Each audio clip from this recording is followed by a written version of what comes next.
Bon, comment j'ai commencé à bosser à MSF déjà? Il a déjà fallu que je sache que MSF engageait autre chose que des médecins et qu'il y avait un métier qui s'appelait le logisticien. Du coup, j'ai dit c'est ça que je veux faire. J'ai fait la formation en mai 94 et je suis parti dans la foulée là, derrière pour le Tadjikistan. Tous tes vaccins sont en règle, Eric? Oui, les vaccins. Je m'étais fait vacciner pour aller n'importe où. De partout dans le monde? Ouais. Il y a un peu l'amour des voyages qui m'a fait pencher un peu pour travailler pour MSF, mais c'est pas vraiment ça qui était ma motivation première, le voyage. C'est plus, je sais pas, je voulais me rendre utile. Je trouvais que j'avais besoin d'être utile dans la vie. Ce qui m'inquiète le plus, c'est la notion de défi vis-à-vis du travail.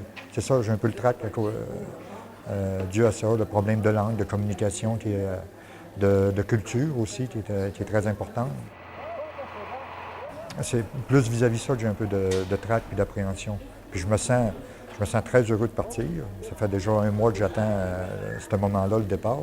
Mais bon, il y a toujours cette crainte. Comme je me sens un peu, si tu veux, comme des gens qui ont monté une pièce de théâtre, qui pourtant la pratique et la savent par cœur juste avant. Mais bon, tant qu'il n'y a pas le public dans la salle en avant, bon, on se sent quand même tout petit là-dedans. Hein. C'est la grande aventure. Moi, j'adore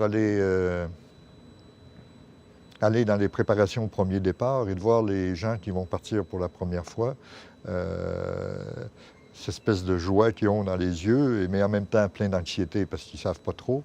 Ça, je trouve que ça n'a pas changé.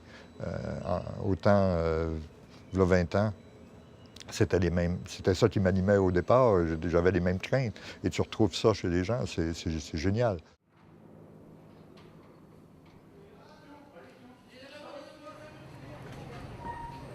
Quand je suis parti aux Philippines, en fait, c'était une opération d'urgence. Effectivement, c'est le genre d'opération qui se décide hyper rapidement, un coup de téléphone. Et voilà, on est dans l'avion quelques heures après. Et entre l'urgence, le moment de l'urgence, ben, tous les gens ici au siège qui analysent, qui travaillent, qui préparent, qui font les commandes, toute la structure logistique à Bordeaux aussi qui permet ça.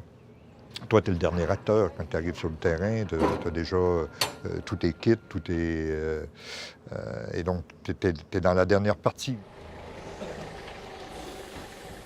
On a ouvert la position en recherche et développement logistique à MSF. Donc, voilà, j'ai pris cette position-là il y a 3 ans, un petit peu plus de 3 ans maintenant, presque 4 ans.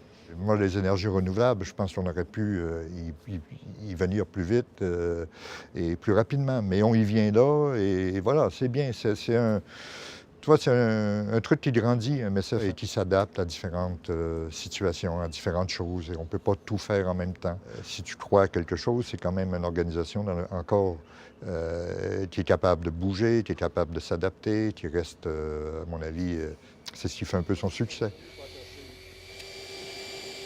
T'as enlevé Eric, là? J'ai des craintes sur certaines choses. Je voudrais que ça reste un peu comme c'est, que ça se professionnalise, mais qu'il y ait encore de la place euh, pour l'erreur, pour l'échec, pour des débuts difficiles, des gens, que le professionnalisme, ils ne viennent pas arrêter ça, ou je ne sais pas comment le dire en fait. J'ai l'impression que Tadjikistan, ben, c'était hier. J'ai été chanceux, j'ai fait ce que je pourrais appeler des métiers qu'on fait par passion et qui te rapportent souvent plus que ce que toi, tu as l'impression d'apporter.